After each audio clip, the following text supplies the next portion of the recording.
बिस्मिल्लाहिर्रहमानिर्रहीम। अस्सलाम वालेकुम नाज़रीन, नई वीडियो में खुशामदीद। मैं प्रोफेसर आज़म सागर हूँ और आप मेरा यूट्यूब चैनल देख रहे हैं। नाज़रीन, उम्मीद करता हूँ कि सभी खैरियत से होंगे और अपनी फैमिलीज़ के साथ खुश खुर्रम ज़िंदगियाँ गुजार रहे होंगे। अल्लाह ताला यूँ ही सभी को हंसता मुस्कुराता खिलखिलाता खुश और आबाद रखे। चीज़ें काफ़ी सारी चल रही हैं नाज़रीन, बहुत सारे मामलात इस वक्त यूट्यूब पर चल रहे हैं जो कि मेरे एंड से सारे डिस्कस करने वाले बाकी हैं। इवन मुझे पब्लिक ने बार बार कमेंट्स भी किए कि आज़म भाई आप का पीओवी रिक्वायर्ड है नजमा वाले मामले पर। नजमा पर जो केस हुआ ये शीला सिस्टर ने मुझे कमेंट किया था। ये बहुत प्यारी सिस्टर है हमारी। कहते नहीं, हेलो आज़म भाई, back after a days leave, wanted to know your POV in the case against madam Najma. मतलब ये मेरा पॉइंट ऑफ व्यू जानना चाह रही हैं। इस तरह के और भी कॉमेंट्स थे, लेकिन असल में हुआ ये कि मैं थोड़ा डिसहार्ट हो गया था क्योंकि मेरे YouTube चैनल के साथ नाज़रीन एक प्रॉब्लम हो गई है। बेसिकली YouTube चैनल के साथ प्रॉब्लम नहीं हुई, एडसेंस अकाउंट के साथ प्रॉब्लम हुई है। एडसेंस अकाउंट आप लोगों को आई डोंट नो पता है या नहीं पता, लेकिन इस वक्त गूगल एडसेंस सारे यूट्यूबर से 2025 के अपने टैक्स डॉक्यूमेंट्स जमा करवाने के लिए नोटिफिकेशंस दे रहा है। और जब तक यूट्यूबर्स वो अपने टैक्स इन्फॉर्मेशन अपडेट नहीं कर देते तब तक यूट्यूब उनकी पेमेंट्स को होल्ड रखेगा। सॉरी, एडसेंस, गूगल एडसेंस उनकी पेमेंट्स को होल्ड रखेगा। अब ये कोई इतना मुश्किल काम नहीं है, अब ये कोई इतना क्रिटिकल काम भी नहीं है कि हो ना हो, बस थोड़ी सी मेहनत से, थोड़ी सी भागदौड़ से ये काम बड़ी आसानी से हो जाता है। लेकिन मेरे साथ अनफॉर्चुनेटली ये इशू हो गया है कि आज से कुछ 4-5 साल कबल जब मैंने ये अपना एडसेंस अकाउंट बनाया था, उस वक्त मैंने अपने एडसेंस अकाउंट की टाइप इंडिविजुअल की बजाय ऑर्गेनाइजेशनल रख ली थी। उस वक्त मुझे नहीं पता था कि ऑर्गेनाइजेशनल और इंडिविजुअल अकाउंट में क्या फ़र्क होता है, क्योंकि मैं नया इस फील्ड में था, मैंने किसी से सीखा भी नहीं था, मैं खुद ही स्ट्रगल कर रहा था, खुद ही कोशिशें कर रहा था, तो खुद ही पंगे ले लेकर मैं चीज़ों को सीख रहा था। ठीक है, जितना भी मैंने सीखा मैंने ऐसे ही सीखा है, खुद ही कोशिश करके खुद ही पंगे लेकर मैंने चीज़ों को सीखा है। ठीक है, अच्छा, अब मैंने वो ऑर्गेनाइजेशनल कर दिया। अब प्रॉब्लम ये हो रहा है कि इस वक्त अब वो जो डॉक्यूमेंट रिक्वायर्ड कर रहे हैं वो कह रहे हैं कि भाई अगर आपका इंडिविजुअल अकाउंट नहीं है, ठीक है, आपका ऑर्गेनाइजेशनल अकाउंट है, तो आप अपनी ऑर्गेनाइजेशन के डॉक्यूमेंट्स हमें जमा करवाएं। लाइक आपकी ऑर्गेनाइजेशन का या फिर आपकी कंपनी का कोई रजिस्ट्रेशन नंबर, कोई रजिस्ट्रेशन डॉक्यूमेंट, इस तरह की कोई भी चीज़ हमें जमा करवाए। एटलीस्ट हमें ये कंफर्म हो सके कि हाँ आपका ऑर्गेनाइजेशनल जो अकाउंट है वो वाकई किसी ऑर्गेनाइजेशन के तहत चल रहा है। ठीक है, अब मेरे पास ऐसी कोई ऑर्गेनाइजेशन नहीं है, मैं तो इंडिविजुअली उस अकाउंट को यूज़ कर रहा हूँ। तो प्रॉब्लम ये है कि मैं वो डॉक्यूमेंट जमा नहीं करवा रहा क्योंकि मेरे पास है ही नहीं। तो अब हो ये रहा है कि पिछले आई थिंक कोई 3 दिन से ये प्रॉब्लम को मैं फेस कर रहा हूँ। वैसे अगर इंडिविजुअल होता तो मेरे लिए 2 मिनट का काम था, मैंने बड़ी आसानी से इसको हल कर लेना था। थोड़ा सा मुझे जो है वो किसी लॉयर से मशवरा करना पड़ता, मतलब जो है वो अपने जो इंडिविजुअल टैक्स इन्फॉर्मेशन के लिए। लेकिन ये ऑर्गेनाइजेशनल है तो मेरे पास कोई ऑर्गेनाइजेशन है नहीं, तो मैं इसको हल नहीं कर पा रहा। इस वजह से पिछले 3 दिन से मैं जो है वो इस जो है वो ट्रॉमा से, इस फेज से गुजर रहा हूँ कि उन्होंने मेरी पेमेंट को होल्ड किया हुआ है। ठीक है, और मैं कुछ कर नहीं पा रहा। अच्छा, मैं आपको बताऊँ, इस मसले को हल करने के मेरे पास 10 सोल्यूशंस हैं। मतलब इसके मेरे पास 10 सोल्यूशंस हैं, मैं वो सारे के सारे कर सकता हूँ। लेकिन वो 10 के 10 सोल्यूशंस में जो मेन प्रॉब्लम ये है कि कम से कम भी अगले 3 मंथ के लिए मेरी पेमेंट, जितनी भी मैं इस YouTube चैनल से रेवेन्यू जनरेट करूँगा, वो सब का सब एडसेंस के पास होल्ड रहेगा। वो बेशक $1000 हो, 2000 हो, 500 हो, 100 हो, 150, जितने भी हों, वो सब के सब उनके पास होल्ड रहेंगे। मुझे वो आने वाले कम से कम भी 3 महीने, वैसे 4 भी हो सकते हैं, कम से कम भी वो 3 महीने जो वो मुझे नहीं मिलने वाला। अब एज सच मैंने इस तरह की चीज़ों की कभी टेंशन ली नहीं है, लेकिन अभी छोटे छोटे बच्चे हैं तो उनके लिए थोड़ी फिक्र होती है। तो इस वजह से मैं थोड़ा डिसहार्ट था और दैट्स वाई मैंने कल भी कोई वीडियो अपलोड नहीं की। मैं कल सारा दिन यूं ही कोई ट्रेडिंग भी नहीं की मैंने। ठीक है, मेरे पास जो थोड़ा बहुत सरमाया था वो मैं ट्रेडिंग में झोंक चुका हूँ। मतलब झोंका मतलब ऐसा मैंने फूका तो नहीं है, उड़ाया तो नहीं है, लेकिन ये है कि वो वहाँ पे इन्वेस्ट किया हुआ है, मैं वहाँ से फ़िलहाल निकाल नहीं सकता। ठीक है, तो ऐसा है कि मैं कल सारा दिन में बस यूँ ही बैठा, यूँ ही चेयर पर बैठे LCDs को देखता रहा, मार्केट को देखता रहा, ऑब्जर्व करता रहा। मेरे पास सामने थी ये सारी चीज़ें चल रही थी, मुझे बार बार मैसेजेस भी आ रहे थे, कमेंट्स भी आ रहे थे कि भाई आपका पॉइंट ऑफ व्यू रिक्वायर्ड है। मैं इस पर बात करने का मेरा दिल नहीं चाह रहा था, मैं डिसाइड था। परसों भी मेरे साथ यही सीन चल रहा था। तो आप लोग दुआ कीजिए इस मुश्किल की आसानी के लिए। अल्लाह ताला आसानियाँ पैदा फरमाए, अल्लाह सबके लिए आसानियाँ पैदा फरमाए। प्रॉब्लम्स, मुश्किलात सबकी ज़िंदगी में होती हैं, सब इन प्रॉब्लम्स को इसी ज़िंदगी में फ़ेस करते हैं। तो उनका सोल्यूशन भी निकल आता है, लेकिन जब तक वो प्रॉब्लम्स होती हैं वो पैनिक क्रिएट करती हैं, टेंशन क्रिएट करती हैं। तो मैंने भी यही सोचा कि यार ये प्रॉब्लम तो आई डोंट नो, पता नहीं हल होती है या नहीं होती, या फिर कब होती है, कब तक ये चलना है। तब तक मैं जो है वो अपना काम छोड़कर बैठा रहूँ। खुद से मोहब्बत करने वाले, खुद पर शफ़क़त करने वाली मेरी बहुत सारी ख़वातीन, मेरी आंटियाँ, मेरी बहनें, जो कि मेरे पॉइंट ऑफ व्यू के इंतज़ार में होती हैं, तो मैं ख़ुद तो डिसअपॉइंट हूँ, ख़ुद तो मायूस हूँ, मैं उनको तो ना करूँ, ठीक है। तो फिर इस वजह से जो है वो आज सुबह मैं फ़्रेश होकर ऑफिस आया और मैंने जो है वो ये नोट किया और मैं बैठ गया, चले कम से कम मैं बात तो करूँ ना, ठीक है। शायद इस तरह जो है वो मेरे दिल का बोझ भी हल्का हो जाए, मेरे दिमाग का प्रेशर भी थोड़ा कम हो जाए, ठीक है। तो ये है। खैर नाज़रीन, मसला ये चल रहा है इस वक्त, पहले जैसे ये शीला सिस्टर ने मुझे कमेंट किया, पहले ज़रा इस टॉपिक पर बात कर लेते हैं। इसके बाद जो है वो और भी चीज़ें हैं मेरे पास। बड़ी बाजी की डिवोर्स का मामला भी आजकल चल रहा है, डीडी ने एक वीडियो बनाई है, उस पर भी मैं बात करता हूँ, बड़ी बाजी के डिवोर्स का मामला। सितारा ने अपना वो एस नामी जो इनके पास एक एनिमल था, कुत्ता था, वो भी इन्होंने जो है वो ख़ुद से अलग कर दिया है। उस हवाले से भी मैं थोड़ा सा अपना पॉइंट ऑफ व्यू देना चाहता हूँ, थोड़ी सी थॉट्स हैं मेरे पास इस हवाले से भी जो मैं आप लोगों के साथ शेयर करना चाहता हूँ। पहले ये ज़रा नजमा वाले मामले पर आ जाते हैं। अच्छा, आप लोगों ने वो कम्युनिटी रीड कर ली होगी जो ताहिरा सिस्टर ने लगाई है, चले मैं एक दफ़ा आपको सुना भी देता हूँ, ठीक है। कहती हैं, सलाम माय यूट्यूब फैमिली, मैंने सितारा की एक रिलेटिव लेडी पर केस किया हुआ है। आज उसका फ़ैसला होने वाला है। मैं चाहती हूँ कि ऐसे लोग जो दूसरों को बिला वजह बुरे बुरे अलकाबात से नवाजते हैं, उनको मंतकी अंजाम तक पहुँचा कर छोड़ूँ, सो दैट नेक्स्ट टाइम उनको जुर्रत ना हो कि दूसरों के बारे में ऐसी घटिया गुफ्तगू करें। मेरे पास दो रास्ते हैं, या तो इस लेडी के सारे चैनल वापस ले लिए जाएं, या फिर ये लेडी यूट्यूब पर आकर मेरे से उन सारे गलीज़ अल्फाज के लिए माफ़ी मांगे जो उसने मेरे लिए यूज़ किए हैं। आंटी मेरे लिए बहुत काबिल एहतराम हैं। उन्होंने मुझे बोला कि उसने आपके ख़िलाफ़ वाली वीडियोस प्राइवेट कर दी हैं, आइंदा आपके ख़िलाफ़ कुछ नहीं बोलेगी, आप इस बार माफ़ कर दो। नेक्स्ट आपके ख़िलाफ़ कुछ बोली तो आप केस कर देना। माँ अपने बेटे की मोहब्बत से मजबूर है, इसलिए उन्होंने अपने बेटे के मजबूर करने पर मुझे ये बोला है। आई एम सॉरी आंटी, आपका हर हुक्म सर आंखों पर, बट अगर ऐसे ही सब मुजरिमों को सिफारिश पर छोड़ दिया जाए तो इंसाफ कभी नहीं मिलेगा। इसलिए मैं आपसे माफ़ी चाहती हूँ। जब तक ये खातून वाईटी पर मेरे से माफ़ी नहीं मांगेगी, मैं केस वापस नहीं लूँगी। अच्छा, कल इन्होंने एक और कम्युनिटी लगाई कल की डेट में, ज़रा वो भी सुन लें फिर हम आगे बात करते हैं। कहती है, सलाम मेरी यूट्यूब फैमिली, मेरी प्यारी यूट्यूब फैमिली, एक खातून मुसलसल मुझे सिफारिशें करवा रही है कि मैं केस वापस ले लूँ। आपसे रिक्वेस्ट है कि नेक्स्ट टाइम मुझे कोई सिफारिशें ना आएँ। आपको मैंने दो ऑप्शंस दिए हैं, उनमें से एक ऑप्शन आपको हर सूरत चूज़ करना पड़ेगा। ये शायद नजमा के बारे में, इन्होंने ये भी कम्युनिटी नजमा के बारे में ही है कि वो बार बार सिफारिशें करवा रही है। ज़ाहिर है सिफारिशें करने वाला कौन होगा? आंटी, मतलब सितारा की वाला मोहतरमा अम्मा जी, ज़ाहिर वही सिफारिशें कर रही होंगी, तो इन्होंने उन्हीं के थ्रू सिफारिशें करवानी है, ठीक है। या हो सकता है कि उन्होंने अम्मा को और अम्मा ने सितारा के थ्रू सिफारिश करवाई हो, वट जिस भी सोर्स को इस्तेमाल करके उन्होंने सिफारिश की होगी। देखिए, मेरा पॉइंट ऑफ व्यू इस हवाले से बहुत ही सिंपल है। इनफैक्ट ये मेरा पॉइंट ऑफ व्यू नहीं है, ये मेरी पर्सनैलिटी है।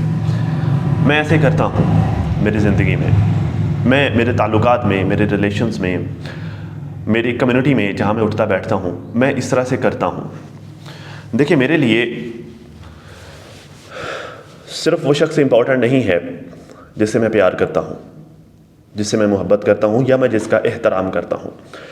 मेरे लिए सिर्फ वो इम्पॉर्टेंट नहीं है, मेरे लिए उससे जुड़ी हुई चीज़ें, उससे जुड़े हुए लोग और उससे जुड़े हुए रिश्ते भी इम्पॉर्टेंट हैं, वो भी अहम हैं। अगर मैं मेरी बीवी से मोहब्बत करता हूँ तो मेरे लिए उसके इस्तेमाल की चीज़ें भी इम्पॉर्टेंट हैं। मेरे लिए उसके वालिदैन, उसके बहन भाई, उसके रिश्तेदार, उसके दोस्त अहबाब सब इम्पॉर्टेंट हैं। मैं सबका एहतराम करूँगा। ये मेरा आइडिया नहीं है, ये मैंने नबी करीम सल्लल्लाहु अलैहि वसल्लम से सीखा है, ये उनकी सुन्नत है।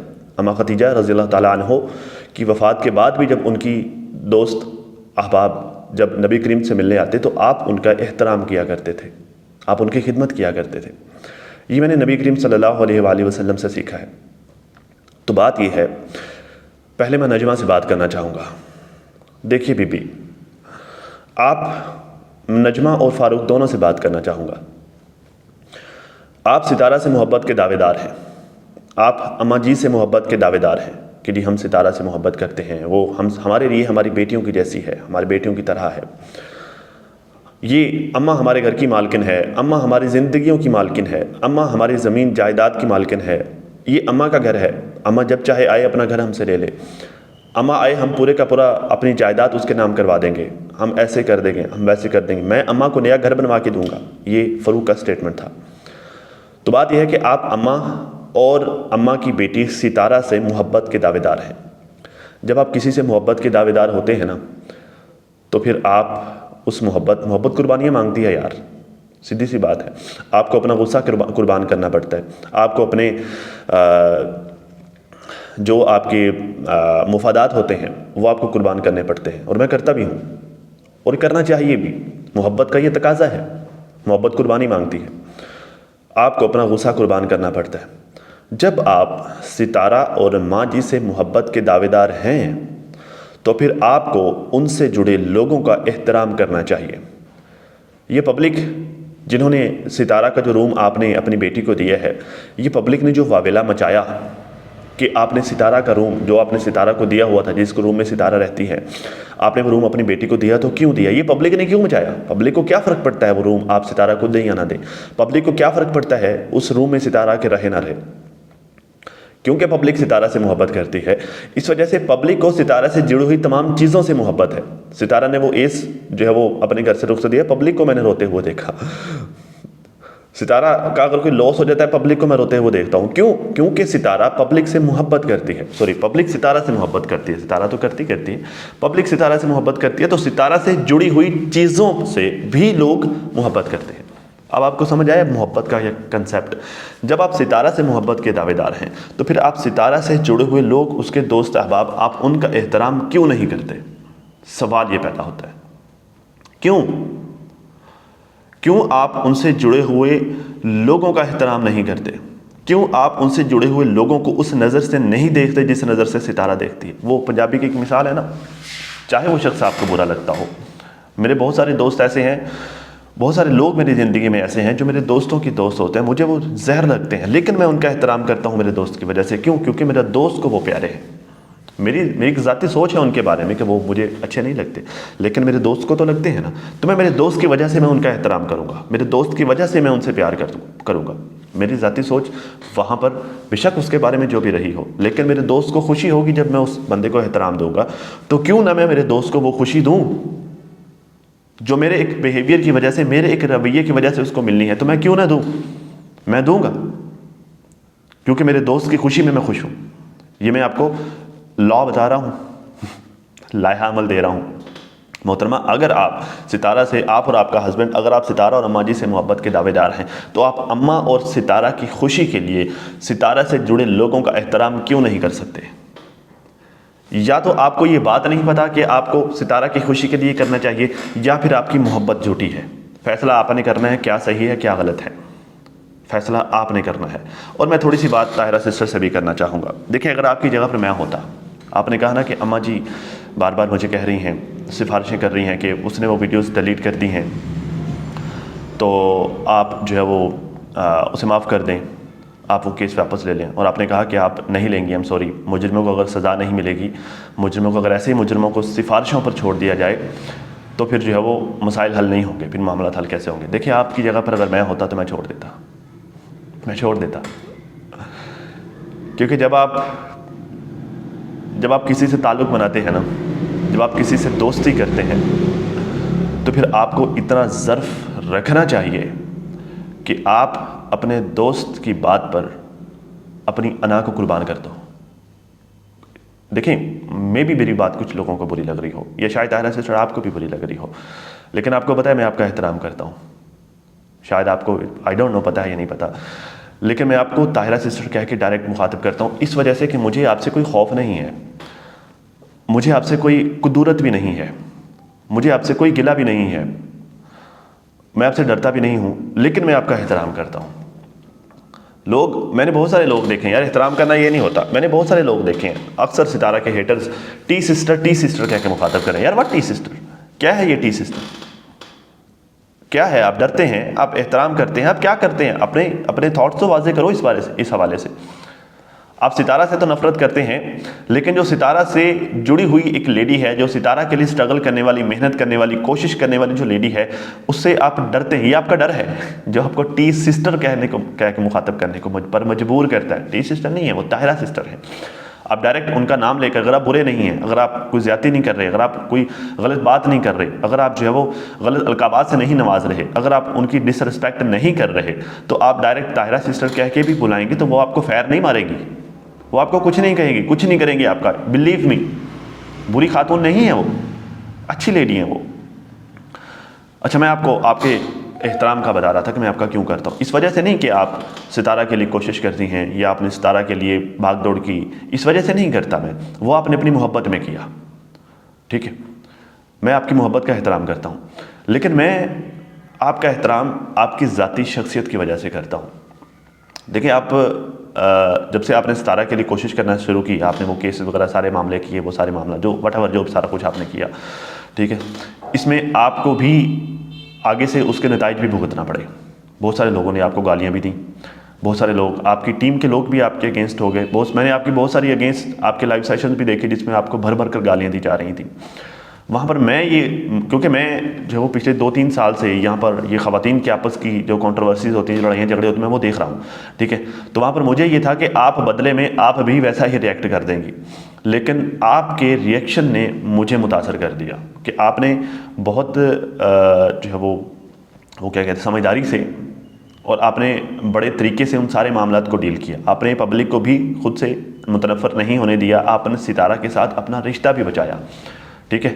और आज भी लोग आपका एहतराम करते हैं। आपके इस बिहेवियर ने, मतलब आप मिलनसार हैं, आप बावकार हैं और आप समझदार हैं।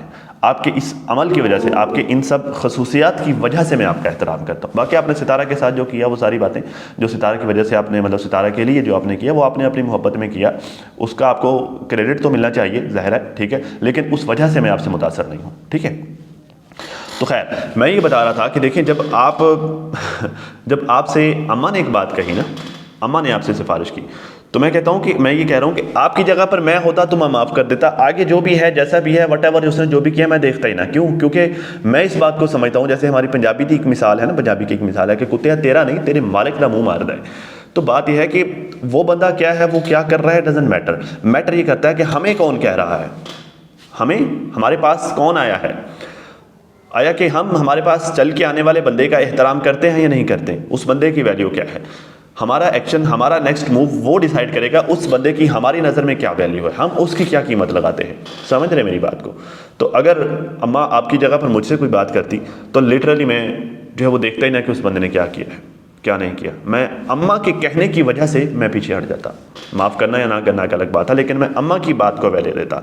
और नेक्स्ट मेरा मूव ये होता कि अम्मा ने जैसे कहा कि अगर वो नेक्स्ट ऐसा करे तो आप केस कर देना, तो नेक्स्ट अगर फिर वो ऐसा करती तो मैं केस करना, उस पर केस तो मैं करता ही, लेकिन मैं अम्मा से भी ताल्लुक़ ख़त्म कर देता। क्यों? क्योंकि एहतराम एक दफ़ा होता है। क्यों? क्योंकि मोमिन एक सुराख से सिर्फ एक दफ़ा डंगा जाता है, मतलब एक दफ़ा डसा जाता है, बार बार नहीं डसा जाता, ठीक है। तो बात यह है कि अम्मा ने एक दफ़ा सिफारिश कर दी, माफ़ कर दिया, नेक्स्ट दफ़ा फिर से वो सीन हुआ, तो अब जो है वो कसूरवार वो नहीं अम्मा है। क्यों? क्योंकि अम्मा ने ज़िम्मेदारी ली थी। तो मैं आपको ये समझाने की कोशिश कर रहा हूँ, ठीक है। तो बात यह है कि अभी तक के लिए इस सारे सिचुएशन में जो मैं आपको अब सोल्यूशन देने जा रहा हूँ, सबको, नजमा को और दूसरी ताहिरा सिस्टर को, दोनों को, इस सारे सिनेरियो में मैं जो सोल्यूशन देने जा रहा हूँ, जो मेरे नज़र में, देखिए ये होना हो या ना हो, ये होता है या नहीं होता, आई डोंट नो, ठीक है। इसे मानते हैं या नहीं मानते, आई डोंट नो। और मैं जब अगर वो नहीं भी मानते तो वो कसूरवार नहीं है, क्योंकि ये मेरा ज़ाती पॉइंट ऑफ व्यू है। अगला बंदा इसे एग्री करता है या नहीं करता, वो उसकी ज़ाती मर्ज़ी पर मुनहसर होगा। मैं सिर्फ अपना एक पॉइंट ऑफ व्यू दूंगा, ठीक है। और वो ये है कि देखें, पहले तो नजमा को सितारा से जुड़े एक ताल्लुक़ की कदर करनी चाहिए थी, उसने नहीं की। जब उसने नहीं की, उसने सब लिमिट्स क्रॉस की, उसने लड़ाई झगड़ा खुल के किया। अगर उसने आपको नजो बोला या उसने अगर आपको गलत अल्फाज आपके लिए आपके हिसाब से इस्तेमाल किए भी, या उसने अगर आपको जो है वो ठग चोर पता नहीं क्या क्या कुछ कहा भी, आपको सिर्फ ये सोच के सब्र कर लेना चाहिए था कि एक वो सितारा की दोस्त है, दूसरा वो एज में आपसे बड़ी है। ये अखलाकियात का तकाजा था, ठीक है। लेकिन खैर चलो, ऐसा कुछ भी नहीं हुआ, इन्होंने नहीं किया, ना इन्होंने एहतराम किया, ना इन्होंने साइलेंस इख्तियार की, और ना ही इस मामले को समझदारी से इन्होंने डील किया। इन्होंने आगे से 2-4 हाथ बढ़कर कर दिया। इनकी गलती ये हो गई। अब सीन ये है कि ताहिरा सिस्टर अब चूँकि उनके पास इख्तियार है, अब चूँकि वो होला हाथ नहीं रख रही, अब वो जो है वो नरमी नहीं कर रही, अब वो सख्ती कर रही हैं, ठीक है। तो अब होना ये चाहिए कि अब नजमा को माफ़ी मांग लेनी चाहिए अगर ये मामला ख़त्म करना है तो, ठीक है। क्योंकि या तो ताहिरा सिस्टर अम्मा की कही हुई बात की लाज रख लेती, अम्मा की सिफारिश को मान लेती, अम्मा की बात को वैल्यू दे देती, अम्मा को इज़्ज़त और एहतराम दे देती, और जो है वो उसे माफ़ कर देती, उसे उसके हाल पर छोड़ देती, तो बात अलग थी। लेकिन अब चूंकि दोनों पार्टियां ज़िद पर अड़ी हुई हैं, वो खातून और ये खातून, अब दोनों ख़वातीन किसी भी चीज़ को ख़ात्मे में नहीं ला रही, तो अब इस मामले को ख़त्म करने का यही तरीका है कि नजमा आप माफ़ी मांग लें। यकीनन आप छोटी नहीं हो जाएंगी, कुछ भी नहीं होगा ना, आपसे आपका कुछ भी छिन जाएगा। बाकी आप लोगों ने क्या करना है क्या नहीं करना, मैं मज़ीद जो है वो इसके और भी पहलू हैं जो कि मैं रोशन नहीं करना चाह रहा, जिन पर मैं मतलब उजागर नहीं करना चाह रहा, इसके और भी पहलू हैं, ठीक है। लेकिन इससे ज़्यादा अगर मैं आगे जाऊँगा तो बात बढ़ जाएगी ठीक है। तो बात यह है कि बेहतर तो ये है कि अगर इस मसले का हल करना है, अगर इस सिचुएशन को, सूरत हाल को ठीक करना है, तो बेहतर है कि नजमा माफ़ी मांग लें, मामला को ख़त्म करें, ताकि ना आपके लिए परेशानियां हो, ना आपसे जुड़े लोगों के लिए परेशानियां हो। क्योंकि बात यह है कि आपके बच्चों को, आपके हस्बैंड को अगर परेशानी होगी, अगर आप लोग मुश्किलात फेस करेंगे तो तकलीफ़ अम्मा को होगी, ठीक है। मैं आपको नहीं देख रहा, मैं आपकी सास मोहतरमा को और आपकी माँ मोहतरमा को देख रहा हूँ, क्योंकि मेरी नज़र में उस खातून ने पहले ही बहुत दुख देख लिए हैं। मेरे ख्याल से उनको मिलने वाले दुखों को अब ख़त्म हो जाना चाहिए। बाकी आप लोगों की मर्ज़ी, यार आपने क्या करना है क्या नहीं करना, ठीक है। अगर अल्लाह ने मुझे समझ बूझ दी है तो मैं अपनी समझ बूझ के मुताबिक बेस्ट मशवरा दूंगा, ठीक है। बाकी लेट्स सी क्या होता है क्या नहीं होता, मैं आप लोगों के साथ ही इंशाल्लाह अपडेट्स देता रहूँगा। खैर, अब आ जाते हैं इस वाले मामले पे। इन्होंने ये जो है वो ख़ुद से अलग किया है इस एनिमल को। देखिए, बात यह है कि मैं जो है वो एक दर्द दिल रखने वाला बंदा हूँ। मैं एक जो है वो अपने अंदर इंसानियत ज़िंदा रखने वाला बंदा हूँ। मुझे बहुत ज़्यादा दुख, बहुत ज़्यादा अफसोस कल वाले सानिया पे हुआ, जो इन्होंने लाहौर में दाता दरबार के पास एक मार्केट एनिमल मार्केट थी, जानवर मार्केट थी, जिसको इन्होंने रातों रात गिरा दिया। वहाँ पर जो है वो सैकड़ों की तादाद में छोटे छोटे बच्चे, मासूम बच्चे थे, मासूम पेट थे, परिंदे थे, जिनको इन्होंने उस मलबे के नीचे दबा दिया। वो सारे बेचारे वहाँ पर मर गए। लिटरली मैं रात सो नहीं सका इस इंसिडेंट की वजह से, जब मैंने सुना। तो ये हैवानियत है, ये इंसानियत नहीं है, ये हैवानियत है। इनको हया करना चाहिए, इनको देखना चाहिए था। कम से कम जो है वो अल्टीमेटम दे देते, टाइम दे देते कि वो लोग अपने पेट्स, अपने बच्चे जो उनके थे एनिमल, उनको वो अलग कर लेते, वो बाहर कर लेते, उनको वहाँ से दूर कर लेते, तो ये लोग वहाँ पे उस बिल्डिंग को, उस जो है वो मार्केट को ये लोग गिरा देते, तो कम से कम जो है वो इंसानियत बरकरार रह पाती। वो बेज़ुबान, उन्होंने कौन सा तुम लोगों को आगे कुछ कह देना है। लेकिन नेचर मतलब वो नेचर का हिस्सा है ना। नेचर पर जब इंतकाम लेने पे आती है ना, तो फिर करता एक है, भुगतते सारे ही हैं। आपने किया है, भुगतेंगे सारे ही। फिर अभी भुगता है सैलाब की शक्ल में, हज़ारों लोगों ने भुगता है, इनफैक्ट हज़ारों क्या लाखों लोगों ने भुगता है। बेचारों के घर बर्बाद हो गए, बच्चे रुड़ गए, उनके घर उनके बर्बाद हो गए, फसलें लोगों की तबाह हो गई हैं। तो खैर, मतलब ये कि देखिए, मैं जो है वो एनिमल लवर हूँ, मुझे एनिमल्स बुरे नहीं लगते, ठीक है। लेकिन मैं इस चीज़ के भी अगेंस्ट हूँ कि आप उनको अपने घर के अंदर रखें, ठीक है। देखें, हर तरह के जानवर की खसलत होती है, वो अल्लाह ने रखी है, उसमें उसकी बुराई नहीं है। कुत्ते की खसलत काटना है, वो अल्लाह ने रखी है, भौंकना और काटना है, वो अल्लाह ने रखी है, उसमें उसका कसूर नहीं है, ना उसकी कोई बुराई है उसमें, ये उसकी खसलत है, ये उसकी नेचर है, ठीक है। तो आप जो जहाँ पर आपके छोटे बच्चे, आपके मासूम बच्चे रह रहे हैं, जहाँ पे आप लोग रह रहे हो, फिर उससे जुड़े और भी इश्यूज़ हैं, लाइक वो वायरस, जरासीम वगैरह, वो सारी चीज़ें, उसको आने वाली बीमारियाँ, ये वो हर चीज़, ठीक है, उससे उसके भौंकने के अंदाज में, उसके भौंकने में पाई जाने वाली एक ख़ास तरह की हैबत, कुत्ता जब भौंकता है तो इंसान एकदम से अंदर से झुंझुला जाता है ना, वो उसकी आवाज़ की फ्रीक्वेंसी ऐसी होती है कि बंदा जो है वो उसमें हैबत होती है।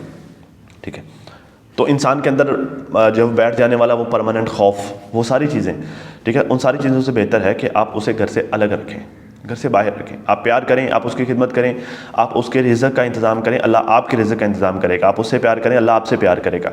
आप उसके लिए कोशिश करें, अल्लाह आपके लिए आसानियाँ पैदा करेगा। ठीक है, लेकिन घर से बाहर रखें, उसकी जो जगह है उसे वहाँ पर रखें।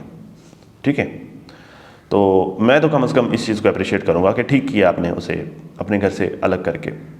हाँ, आपने जिसे दिया वो उसका ख्याल रख रहे हैं या नहीं रख रहे, लेकिन होना ये चाहिए था कि आप उसे घर से बाहर रख लेते, बाहर उसके लिए एक अच्छा सा घर बना देते। मतलब जैसे मुर्गियों को रखने के लिए लोग खुड्डा बनाते हैं, ठीक है, आप उस तरह का ईंटों का बना सकते ताकि वो गर्मी सर्दी से महफूज रह सके। आप उस तरह का उसके लिए एनवायरनमेंट वहाँ पर पैदा कर सकते थे। आपके पास, अल्लाह ने आपको बहुत दिया, आपके पास पैसे की कमी नहीं है।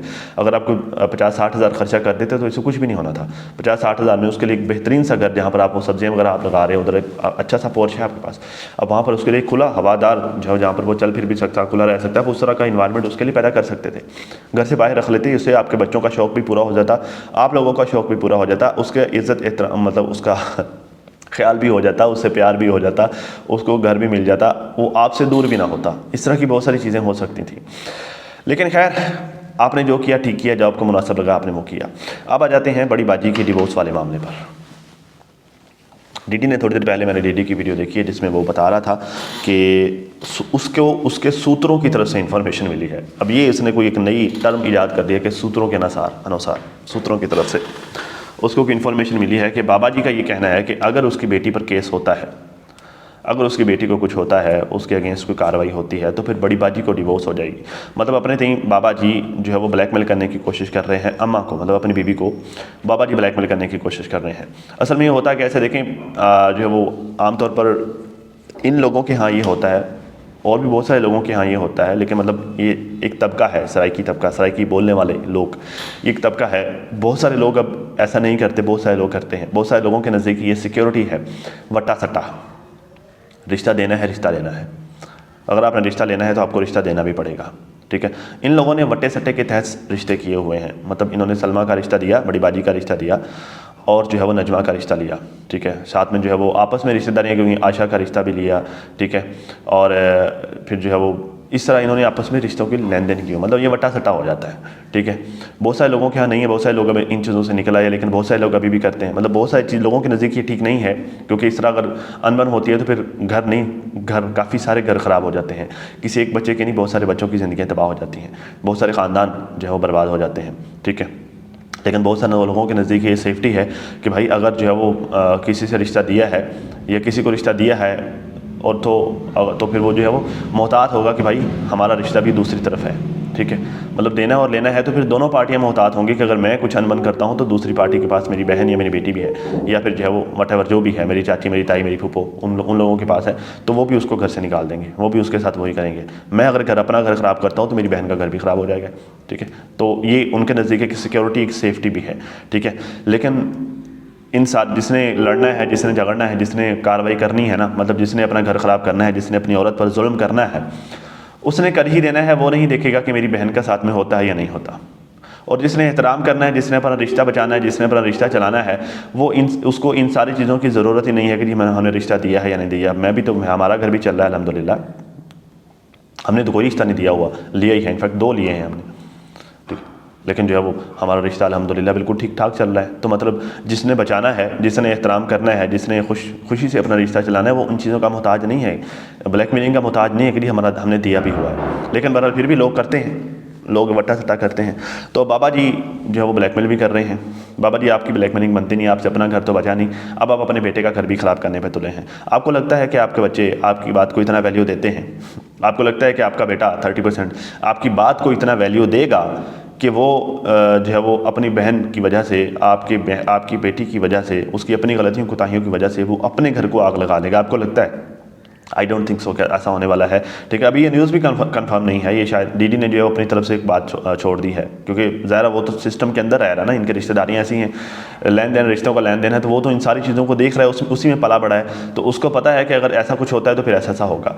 तो मैं आपको बता दूँ बाबा जी, आपकी बेटी को डिवोर्स नहीं हो रही कि आप जो है वो उसकी बेटी को डिवोर्स दिलवाने पर तुले हुए हैं ठीक है, आपकी बेटी अपने कामों की वजह से मुश्किल में आ रही है, अपनी ज़ुबान की वजह से थोड़ी मुश्किलात में है। ठीक है, तो उसका रिज़ल्ट जो है वो आपकी बहू की डिवोर्स नहीं है, समझ रहे मेरी बात को।